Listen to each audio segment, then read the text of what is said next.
அசாமிலாலும் பாரதிய ஜனதா கட்சி இன்று தனது தேர்தல் அறிக்கையை வெளியிட்டது.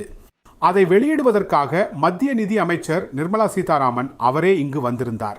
நாங்கள் மீண்டும் ஆட்சிக்கு வந்தவுடன் அஸ்ஸாமின் பழங்குடியினர் மற்றும் பிற இன சமூகங்களின் உரிமைகளுக்கு இடையூறு விளைவிக்காமல் 3 மாத காலத்திற்குள் பொது சிவில் சட்டத்தை கொண்டு வருவோம்.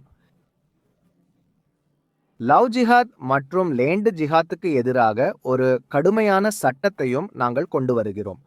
சட்டவிரோத வெளியேற்றத்தை அமல்படுத்த அஸ்ஸாமின் மாவட்ட ஆணையர்களுக்கு நாங்கள் அதிகாரம் அளிப்போம்.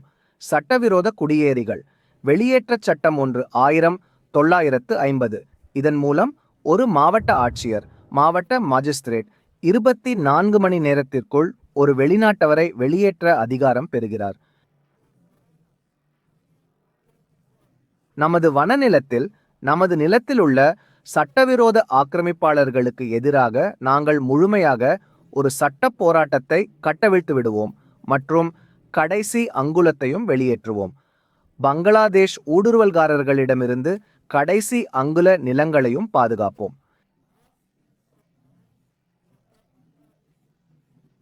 நாங்கள் உருவாக்குவோம். நாங்கள் 2 லட்சம் அரசு வேலைவாய்ப்புகளை வழங்குவோம். எங்கள் பெண்களுக்கு வழங்கப்படும் மாதாந்திர தொகையை 1500 3000 படிப்படியாக உயர்த்துவோம் என்று நாங்கள் உறுதியளித்துள்ளோம். 15 லட்சம் ஏழையிலும் ஏழை மக்களுக்கு வீடுகளை கட்டுவதன் மூலம் நாங்கள் தங்குமிடம் வழங்குவோம். எங்கள் தேயிலை தோட்ட தொழிலாளர்களுக்கு நில உரிமைகளையும் வழங்குவோம். நாங்கள் அவர்களின் தினசரி ஊதியத்தை தற்போதைய என்பதிலிருந்து 500 படிப்படியாக உயர்த்துவோம். மேலும் எங்கள் 40 லட்சம் மகளிர் சுய உதவிக்குழு உறுப்பினர்களை 5 ஆண்டுகளுக்குள் லாக்பதி தீதியாக மாற்ற முயற்சிப்போம். நாங்கள் ஒரு மாவட்டம் ஒரு பொறியியல் கல்லூரி, ஒரு மாவட்டம் ஒரு மருத்துவக் கல்லூரி, ஒரு மாவட்டம் ஒரு பல்கலைக்கழகம் என்ற ஒரு புதிய கருத்தையும் செயல்படுத்துவோம். சாலைத்துறையில், உள்நாட்டு நீர்வழி போக்குவரத்தில், விமானப் போக்குவரத்து மற்றும் இரயில்வேயில் புதிய உள்கட்டமைப்பை உருவாக்குவதற்காக நாங்கள் 5 லட்சம் கோடியையும் செலவிடுவோம்.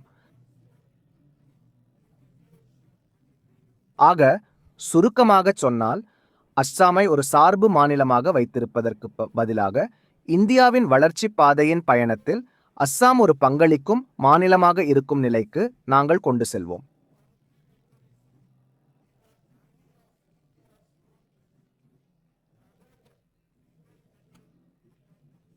இது பாஜகவின் தேர்தல் அறிக்கையாகும்.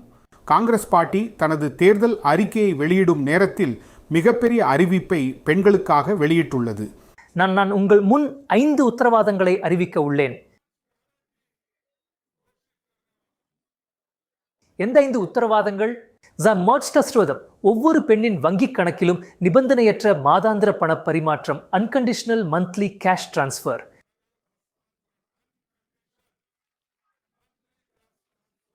இது தவிர தொழில் தொடங்க அல்லது விரிவுபடுத்துவதற்காக 50,000 ரூபாய் தொகையை நாங்கள் பெண்களுக்கு வழங்குவோம். 2வது உத்தரவாதம், ஒவ்வொரு குடும்பத்திற்கும் 25 லட்சம் ரூபாய் ரொக்கமில்லா மருத்துவ காப்பீடு உத்தரவாதத்தை நாங்கள் வழங்குவோம். மூன்றாவது நமது உத்தரவாதம், புகழ்பெற்ற பாடகர் மறைந்த ஜுபின் பர் வழக்கில் 100 நாட்களில் நீதி பெற்றுத் தருவோம்.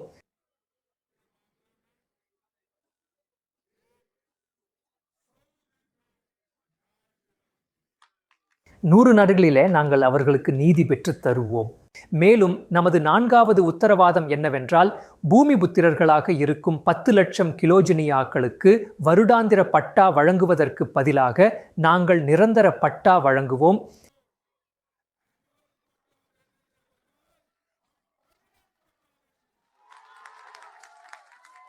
அவங்களுடைய வாழ்வாதாரத்துக்காக மீண்டும் ஆபீஸ் அலைய வேண்டாம். மீண்டும் ஒவ்வொருவரின் காலையும் பிடிக்க வேண்டாம். மீண்டும் காவல் நிலையம் சென்று சண்டையிட வேண்டாம். நாங்கள் ஆட்சிக்கு வந்தால் அனைவருக்கும் பட்டா வழங்குவோம். இது நமது உத்தரவாதம். மேலும் ஒரு கடைசி விஷயம் உங்களுக்கு சொல்ல விரும்புகிறேன். மூத்த குடிமக்களுக்கு இனி ஒவ்வொரு மாதமும் காங்கிரஸ் அரசு 1250 ரூபாய் வழங்கும்.